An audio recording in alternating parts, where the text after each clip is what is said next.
From sunny Southern California, this is the Executive Housekeeper 101 from HousekeepingRehab.com. Here now is your Executive Housekeeper, Abel Josephson. Okay, I want to talk about the most important thing in your department.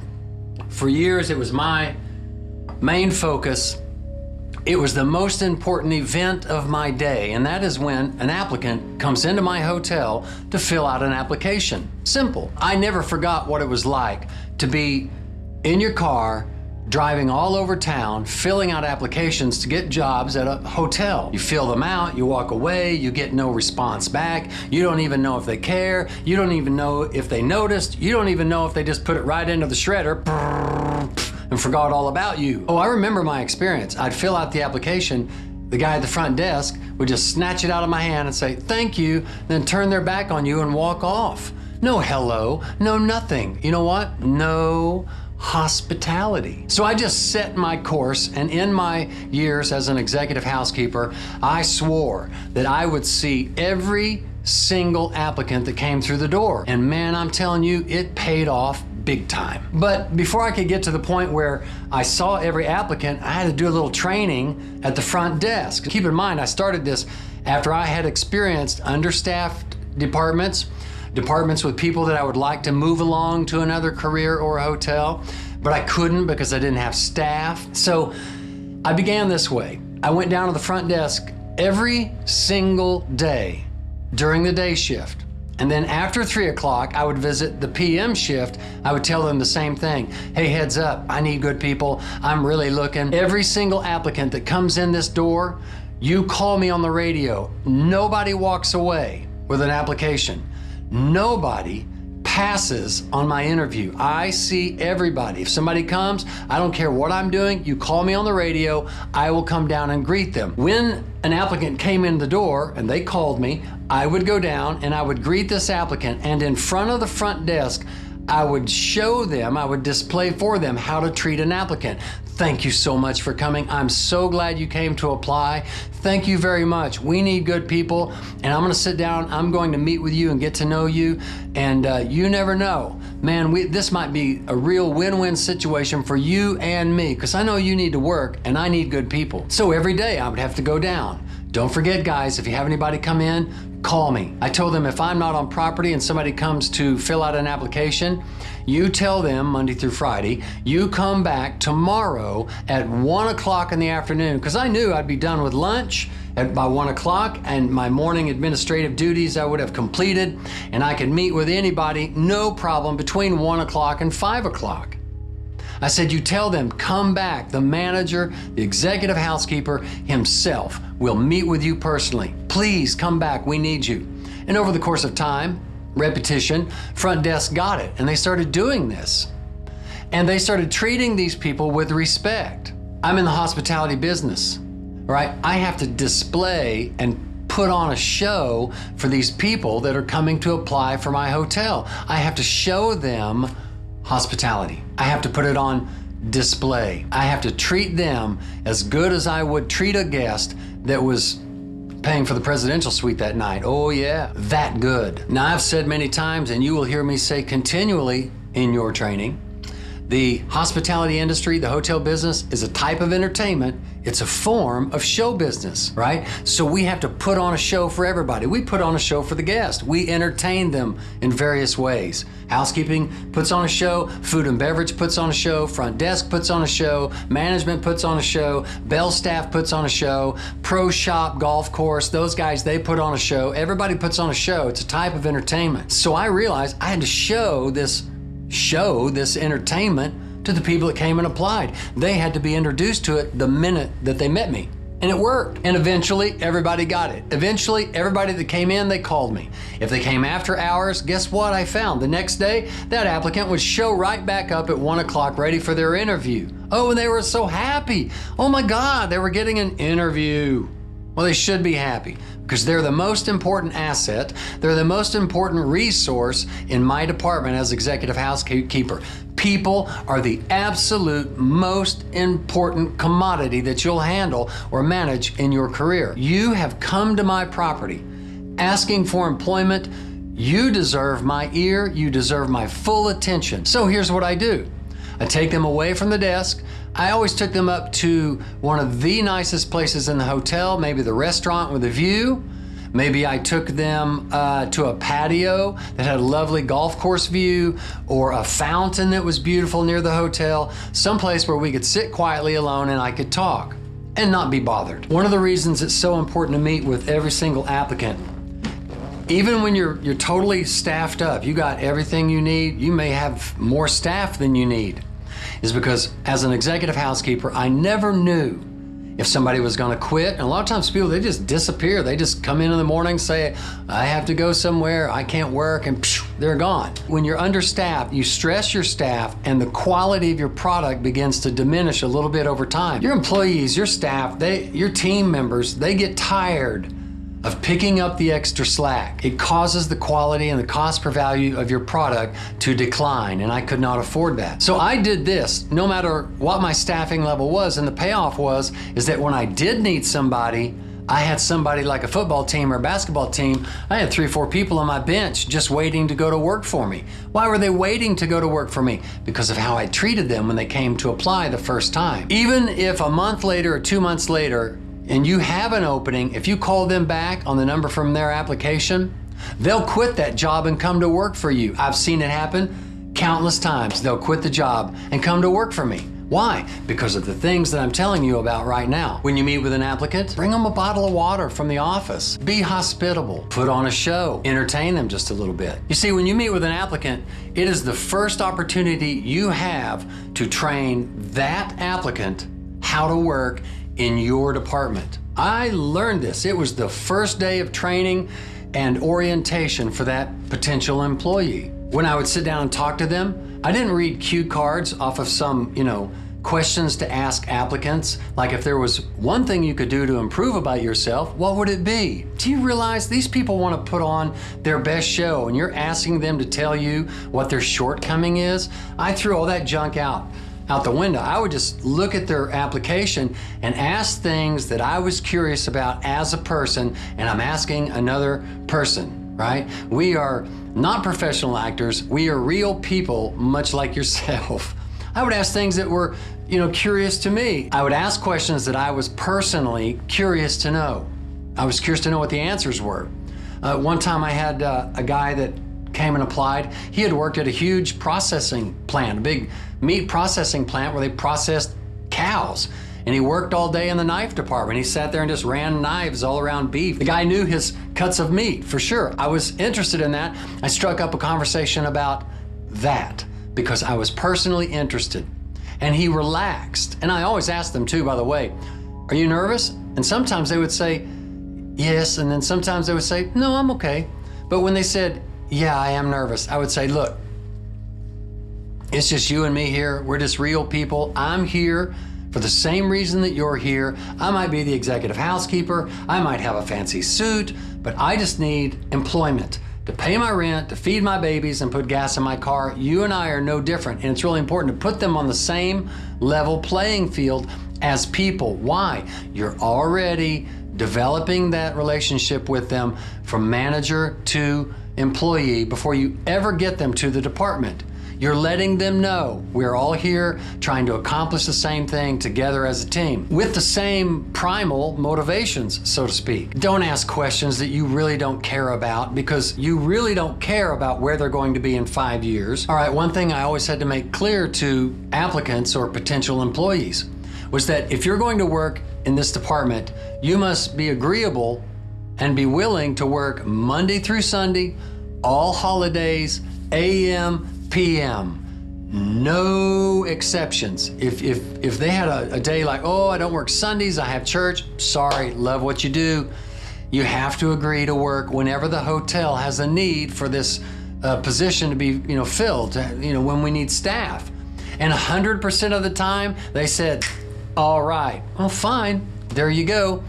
I got them.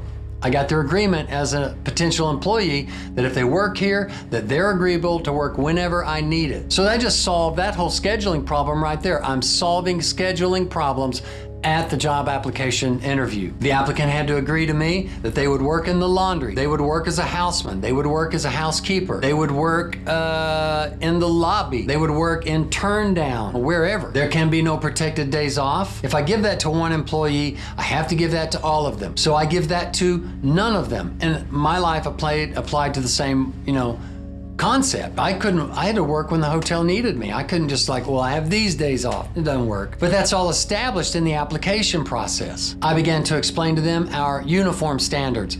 Hair cannot touch the collar. It must be either put up or cut off. Hotels with the housekeepers with hair down to their back, even in a ponytail, I guarantee you're gonna have hair in your sheets, hair on your floor, hair everywhere. So already I'm training them on uniform standards. Training them already at the application process, at the interview. I'm training them on schedule, I'm training them on uniform, I'm training them on hospitality, I'm showing them how to put on a show, I'm training them on how much we care about them. I'm taking all of this into consideration in the application process. Now let me show you something else. All right, so the next step is take them to the product. I want this applicant to understand the most important aspect of what they're going to be doing here is to be aware of and proud of a product that we produce called the guest room. So I give them a tour of the hotel. And along the way, I introduce them to managers. If I come across other managers in our path, hey, can I introduce you to, Carmen here? She's applying for housekeeping. This is Mr. Such and Such, and he's the director of rooms. This is such and such, and he's the director of food and beverage. Or here's our general manager, and her name is. So I take them and I show them the employee break room. I take them and I show them the pro shops. I show them the restaurants, and I take them to a guest room, and I show them all the things that we're going to look after in that guest room. I talk about a couple of things, how everything has to be straight, how, this standard is this and that standard is that. Man, I'm introducing them to the product. So I'm causing that applicant to focus on the product before they've ever even been offered a job. They're being sucked into the hotel and trained. More importantly, they're being shown respect, care, and that our time with them is important time with them. This makes a huge difference when you need them someday. Okay, why is all this so important? Well, because of all the things that I've listed, of course, but I'm going to show you something that you may or may not have considered. Now, if I need somebody to work at the hotel, I'm going to find out when they can start. I'm going to get them underway. Now, let's say I have a full staff and I don't need somebody else. No problem. I'm going to thank them for coming, thank them so much, how it is so important that it was for me to meet with them and get to know them and show them the property that we're all so proud of. And then I tell them, look, I don't have anything right now, but I don't know when I'm going to have something. Maybe next week, by surprise, maybe in 2 months. And I tell them, look, keep applying, go out there, get you a job, get working. That's so important for you. I push them out the door, go, get a job, don't wait for me. But I tell them, I ask them this question, but if I have an opening, can I call you even if you're working somewhere else? Might be 2 days from now, might be 2 months from now, but can I call you? Because I want to keep this application. It's very important that you and I stay in touch. 100% of the time, oh, absolutely, please. A month later when I called them, they still weren't working. And man, I had them. I have something, you want to do it? Yes, they would say. Sometimes I would call them a month or 2 months later when I needed somebody. I would call them back. They were already working full time at a property. And I would say, I know you're working, but I have something. Are you interested? And you know what? They would say yes. And they would quit that job and come back and work for me. Why?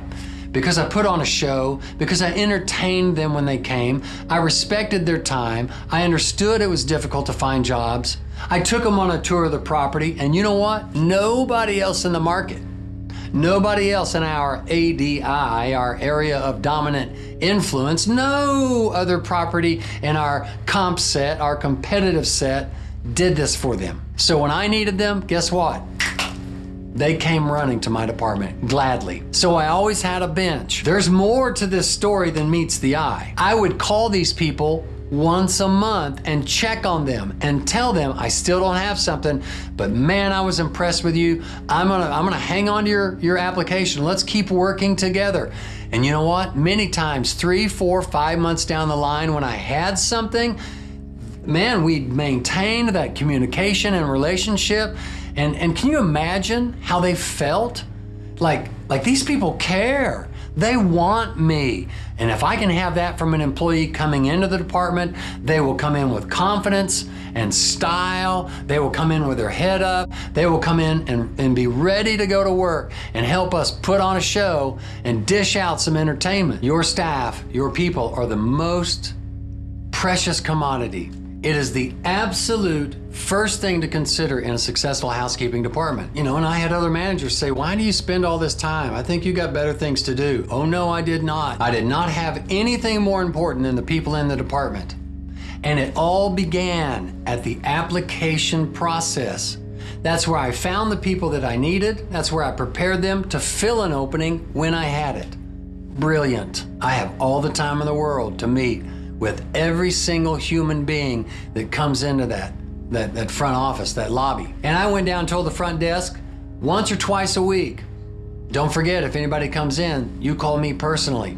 I did that as a way of life for years at properties. Another thing that was important to me was that if I didn't have a place on the staff for them at that time, I would hire them part-time. I can put you on 2 days a week. If I only had part-time, I would say, I only have part-time. Now I want them full-time, but I don't have it, but I want them. So I said, can you start part-time? Because you never know. In a month, you could be working full-time, life good. Hey, you never know. In 2 days, something can happen. I don't know, you don't know. We can get you going here. And I would use them as a floater. I would use them to fill in on days off. I would have them on call. Somebody called off today. Can you come in? Oh man. And I found 100% of the time, even working with my budget, that I could figure out a way to keep that person working at least 2, usually 3 or 4 days a week. So I always stayed in touch with these applicants if I didn't hire them immediately. I stayed in touch with them. Once a month, I'd get my notebook out, and I would just call these 3 or 4, it's not many, 3, 4, 5 people that are really number one, and just check in with them. And I guarantee you that when I needed somebody to work full-time at the hotel, I didn't go short-staffed. I depended on the bench that I built, and they would come running. Why? The hospitality industry is a form of entertainment. It's a type of show business, and I put on a big old fat show for these people. So when they came, we knew each other. I was their guy, and they were my guy. And it was built at the application process. When you see a prospective employee and you go down and meet with them, when they walk out, they should feel employed. They should feel a part of the team. They should feel like they have a great future with working with you. That's why showing them a guest room, showing them the restaurant, that's very important. It instills in them a place of belonging within their own heart. Respect your people from the first day you see them. You're not going to hire them all. I didn't hire them all, but I respected them all. I cared for them all, and they all got the tour. Many times it's true. I just would give life advice to some people that they were just not, hotel brand material. But I befriended them. I gave them advice. Sometimes I knew other managers around town. Like I say, look, I don't have anything, go see this guy. Help them. Be a friend to them. Be a professional connection. You never know who you're talking to. They're treated just like a guest. They may know somebody that's looking for a job that really is qualified for your hotel, and because of how you treated them, they'll refer that person to you. And then the process starts all over. Well, there you go, man. Do what you can do with that. Everybody that comes into the hotel, I see them. Nobody walks away without me seeing them. And if they do, they're told, come back so they can be seen. I don't need to be a big shop manager. I don't need to be the big kahuna. I don't need to be sitting in an office all day. I need to be interwoven, interfaced with the fabric of people. They're the number one cog in the wheel. They're the most important gear in the truck when it comes to producing a product. And what are we producing? We're putting on a show. We are a form of entertainment. We are a type of show business. And it all begins the first time you shake their hand and introduce yourself. It's not hard. You can do it. The hotel and hospitality industry is a type of entertainment and a form of show business. Thanks for visiting the Executive Housekeeper 101 with Abel Josephson from HousekeepingRehab.com.